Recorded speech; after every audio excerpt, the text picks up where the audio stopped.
Hello, my name is Hope from the platform of eSeniors.org. eSeniors is a non-profit organization that provides virtual companion for seniors from age 60 and above. Virtual companion is basically designed to support seniors emotionally and to provide companionship for seniors who feel lonely and isolated from their communities. And this is done remotely through the usage of video chat technology. So I want to welcome you all to today's book reading section. We have been reading a book from Alice Ageye titled The Unexpected Joy at Dawn. We have done several chapters, so we're going to be starting off from where we stopped. Listen as I read. In the evening, Mama was happy. She was hosting the 6 seniors members of the immerse. Another missionary work was being planned for the Eba area of Lagos. Mama and 2 other elders urged against the missionary work scheduled to take place at Eba. She was worried about the sham, but did not impress her colleagues, who urged that they spread fast into new areas in order not to be overreached by others. Barely 6 months before, she had been appointed the local treasurer of immerse at Ijesi. The local chairman of immerse was an old man known to be a shrewd accountant who had retired from government service not long before, while the secretary was a watch repairer. The church, though young, had 10,000 members at Ijesi alone. The secretary said that the mission work at Eba would be undertaken by 50 members of the church, and every house at Eba should be couched during the 3 days as the exercise was to last. In the compound of a small house at the center of Eba sat a middle-aged man who solemnly held a talisman and murmured some incantations. He wore a white flowing gown. One of his talismans was hanging on his white dress. After a few minutes, he got up and walked to his sitting room. A young woman sat in the living room. The beautiful shawl on her hair hung loosely over her shoulders, and she chanted quietly. On the rabble nearby, the radio had been running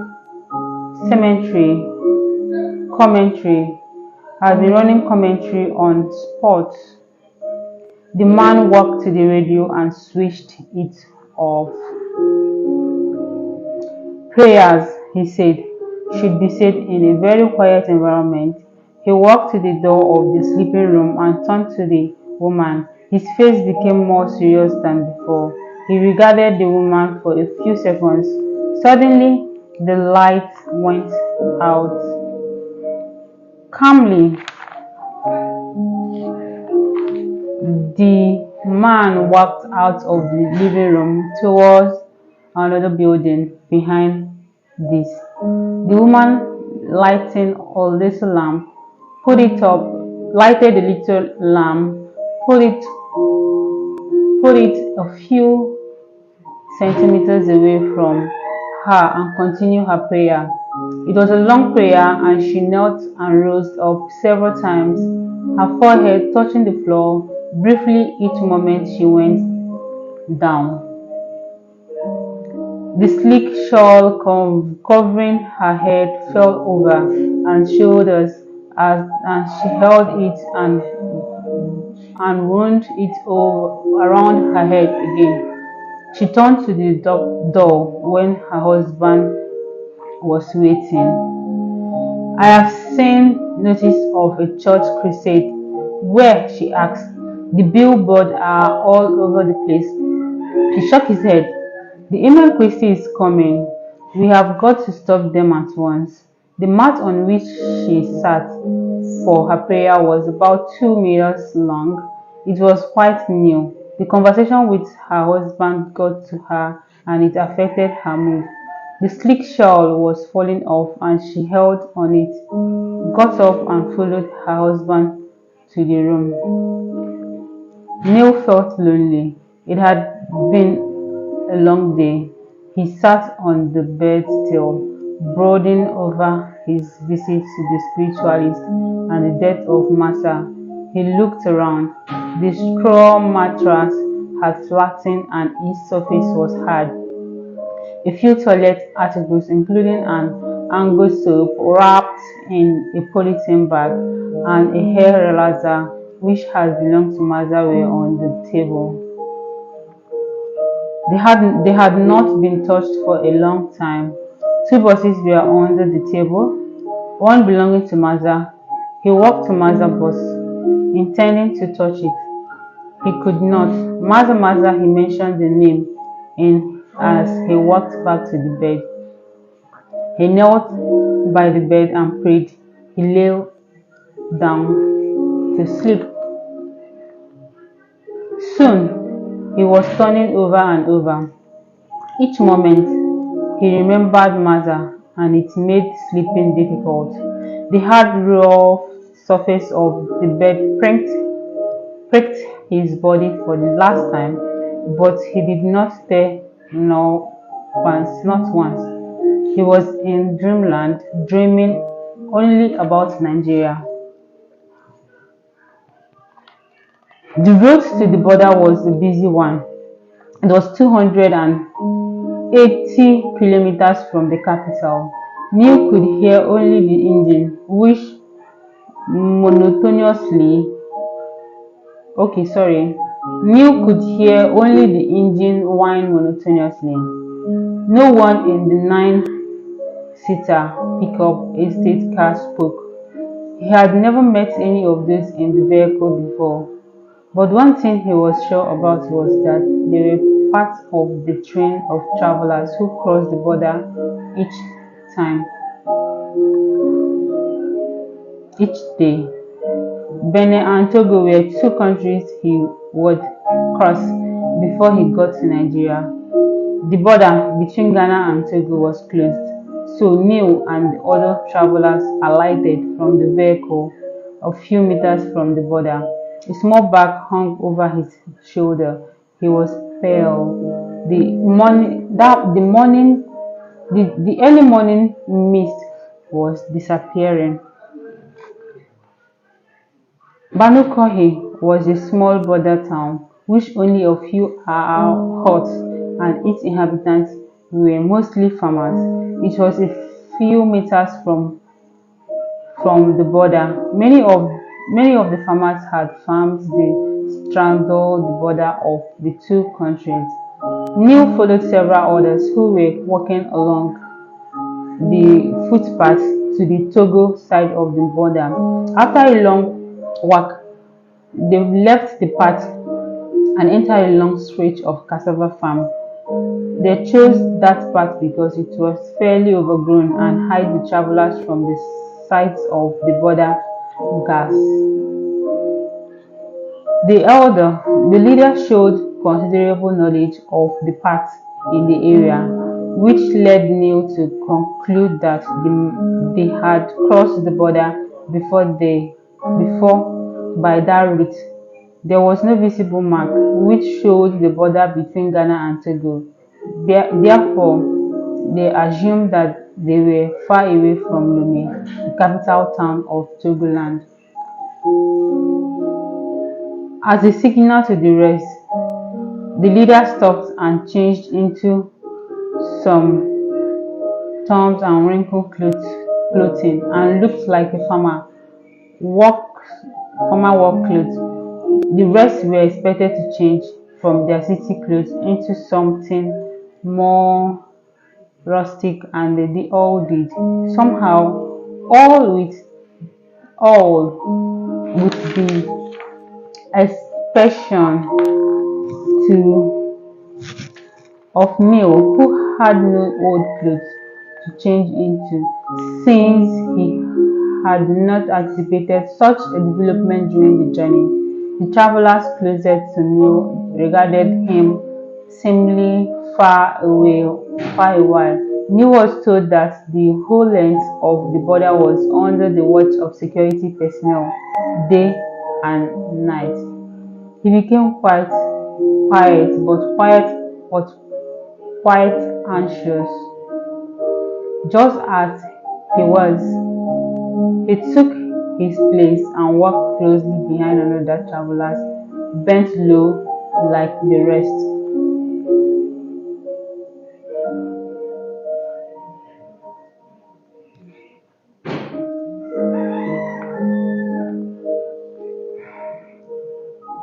Toro was a mile 20 meters from where they were, but they had to watch out for armed soldiers who patrolled the area looking for descendants.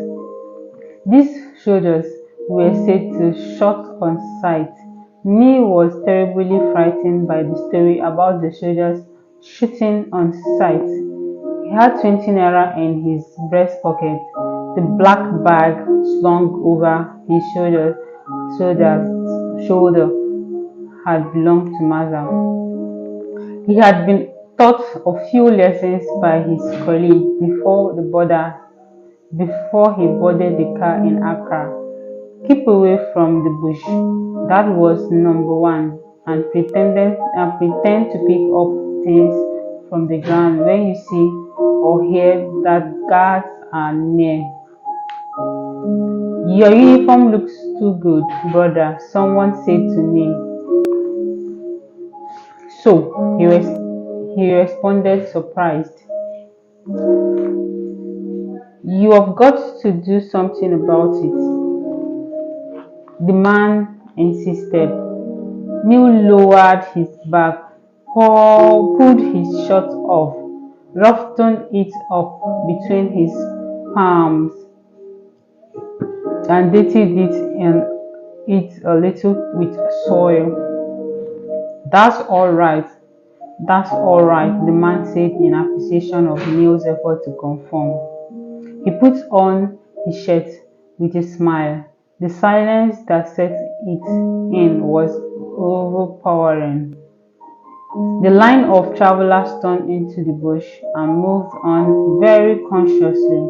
Several times they stopped and fell on the ground and lay down in the bush at the slightest sound.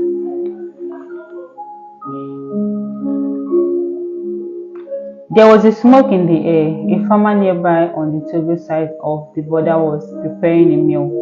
Neil's heart beat faster. He could see the hut not far away. The leader knelt down and began to crawl. The others followed his example. Neil's health ached badly. The features of the second person in the line were familiar to him. The soil scientist. He almost shouted. He overtook the man in front of him. The man groaned angrily at him. Aaron, Neil shouted excitedly. Who's that fool? Shouted the leader. Aaron Lashibi, associate, Ant Hill, Neil whispered. Why? It's you, Aaron whispered in reply. Neil smiled for the first time that morning. So, scientists too are living. Well, and bankers too. Shh, came the admiration from the leader in front. They kept closely together, but refrained from talking. They lay down in the bush again and whispered to each other. You people frustrated me. That was Aaron. Well, it was bank policy, you know. You people frustrated my plans and now you are leaving too. Don't let us quarrel. I was too small to change bank policy to favor a friend, you know. New eye caught the leader of the group standing, and he wondered whether his standing was a sign for them to get up and run. He watched his water a few meters away. We are almost in Togo now, Aaron whispered, and we have to make sure the guards are out of the way. Neil looked out for the fresh instruction from the leader of the group. He lay in the grass. The leader of the group had crossed the border. Another person followed. Neil could not tell which way the Togo side of the border was, but he was shown a small tree ahead of him that he was told was on the Togo side of the border. He began to crawl gradually forward. Another person had crossed. He started to fear. The guards were coming, a voice had said. Then he heard a gunshot and feet running in their direction. Neil lay down motionless. Just a few seconds and he would have been over there, across the border. 4 soldiers walked menacingly towards the travelers, their gun held in readiness to shoot. A corporal among them pointed his gun at Neil and asked him to raise his hands. The travelers, who had been shot a shot while before, was bleeding in the left leg and crying loudly. "Down, all of you!" the corporal shouted. Neil felt his corn pressing on his stomach. The soldiers went about searching the travelers. 2 of them waited while the others searched their guns, held as if they were a firing squad waiting for the order to fire. Neil stole a glance sideways. His bag contained few things, but the soldiers abandoned it. The travelers were ordered to get up. The corporal was smiling. He must have been thinking that his captives were harmless. The travelers were asked to put a fine of 10 naira each. If they did not, they would be taken to the tribunal to be tied as descendants. Neil paid off, followed by the 4 others. The wounded one continued mourning. The corporal walked to him, examined him for a while, and bent down to collect the wallet in his pocket. Neil wanted to protest, but the corporal shouted at him. "What are you looking at? Go," he said. They did not have to fear any more. They ran quickly across the border. They passed the tree and Neil looked back. The soldiers had disappeared and the mourning of the wounded one had eased. He ran a short way and stopped. He was at the outskirts of Lome and was completely relieved. He knelt down and prayed. He could no more see the cassava farm. He thought about the put. He was told a car would soon take them off the Benin border. It was easier traveling from the Benin to the Nigeria border. Neil was told by the colleagues. Within minutes he would close a chapter in his life, put it away completely and open a new one. He looked forward to entering the motherland. He realized that Aaron was not with them. He was not the one who was shot. He must escape earlier. He must have escaped earlier. He smiled. He was whining after all.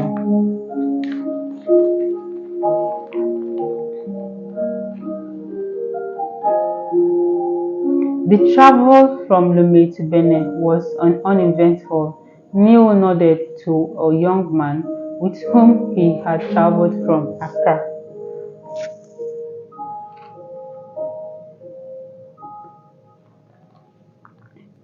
"You happy now?" he said. "Well, you should expect that after those anxious moments at the border." "Do you know the one who was shot?" The young man shook his head. "It happens all the time along this border, and there's nothing one can do. Let's move on. There's more ahead." He smiled. Let's get to the lorry park, to the motorcyclist. They take passengers to the Nigerian border. Neo shrugged his shoulders and raised a clenched fist. The young man had overtaken him, and he hurried. "You're passing this way for the first time, Charlie?" "Yes, yes." "Oh, I see. I'm Ezla. What name is that? That's foreign, isn't it?" "Yes, Polish, but it was angelized by my parents, and Jay took it like that. It's the short form of Oshla." He stressed the first syllable. "Oshla," Neil whispered, "and Moses, Neil, Tekel, Akon, Nabi." He suddenly seemed to have remembered something else. "Well," he gesticulated, "we have met before at the university." He struggled to remember the details. "Ah," he went on, laughing, "I remember now. We were at the Rice and Abolo Hall, one of the colonies, of course." Then followed the prolonged laughter by both of them. "I was a vandal of the Gentlemen Hall." He nodded proudly. "Commonwealth, of course." Neil flushed with joy. "I was with the bank, but nothing went well with me. And as everyone else is doing, I have had to leave." "What do you say?" A motorcycle drove towards them, and they stood aside to let it pass. "You were with the bank." We all thought that all was well with all bank employees. The alumnus of Rice and Abulu Hall said. "That's what everyone says, but here I am on sale." They both laughed on what he said. "I'm a trader. I buy goods from Togo, Nigeria, and sometimes from the Ivory Coast. But today, I'm for Nigeria." They walked slowly towards the lorry station. "It's good to have a company in times like this," Neil said. "Of course." Neil held tightly onto his bag. His companion had chosen a young cyclist to take him to the border. Neil chose an elderly one with a fairly new motorcycle. "You know how much to pay?" asked the cyclist. "Yes, I know. 5 naira." "Okay, you should remember that always," he said, laughing. "Some bad nuts get to the border, and you know what I mean. And they try to be smart. Understand?" He got on the bike and signaled to Neil to jump onto the passenger seat. Next, he depressed the gear handle, paused and breathing out cigarette smoke. He winked at his passenger and cried, "Ride on," speeding off even before Neil had settled in his seat. The 15-minute ride on the rough road wasn't pleasant, and Neil had to clinch tightly to his seat. "This is a bush road, you see, and a pretty rough one," the rider said, trying to engage his passenger in conversation. "But I know my job well. I've used the route half of my 45 years." Soon they encountered a stretch of sand, which almost overturned the circle as it skipped. "Hold tight," the cyclist urged the passenger, but after some time, they cleared the sand portion of the road, and the cyclist gathered speed.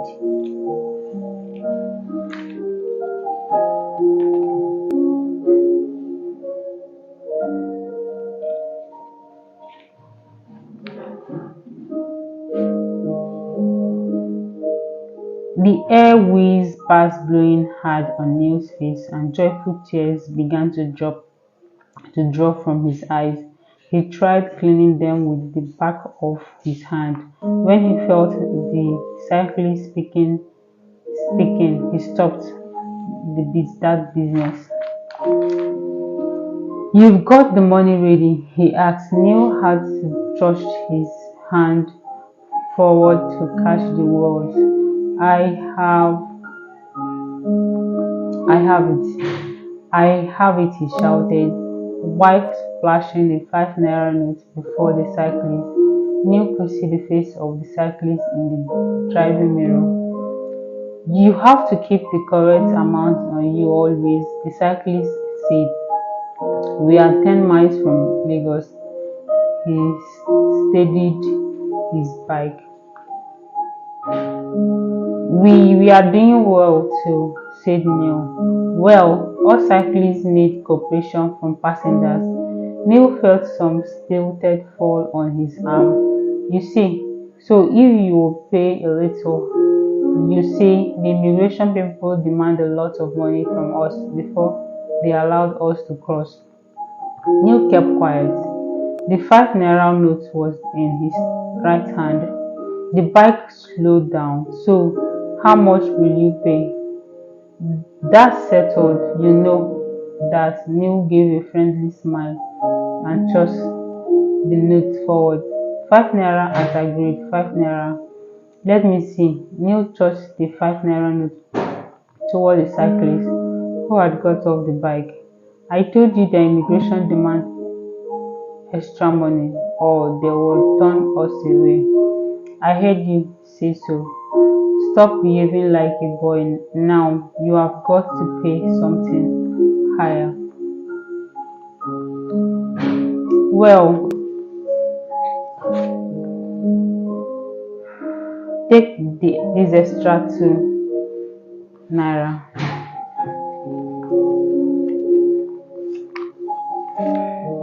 No, boy. How much do you have? Only this and 5 for my fare to Lagos. You kidding? You should be more intelligent than this. No passenger come this way with 10 naira. You have to carry extra money for emergency unless you are a fool.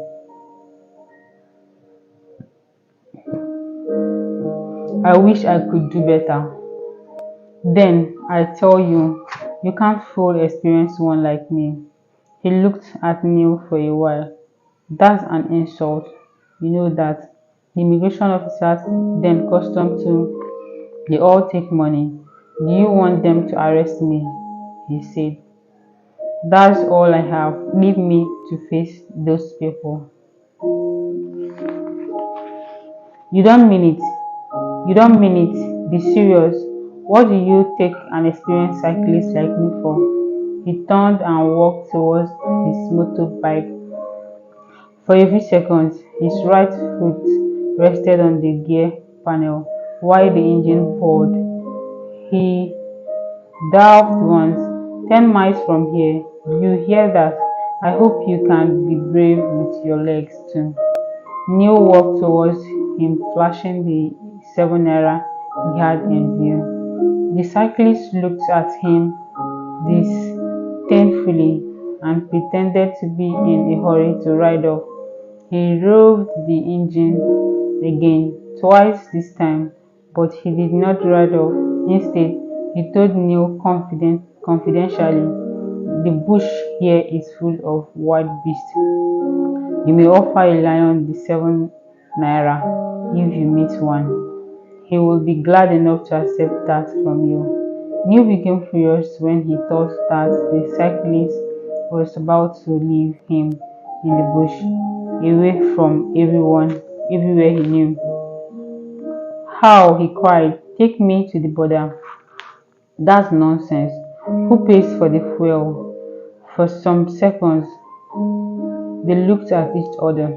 Neil had 63 naira on him. The cyclist turned off the engine and walked towards Neil. Give me all the money on you, he ordered. 10 naira, said Neil, ignoring the order to surrender his money. That's all, he said in hesitant finality. But in a flash, the rider gave him two stingy punches on the cheek and he fell. Why? Neil protested.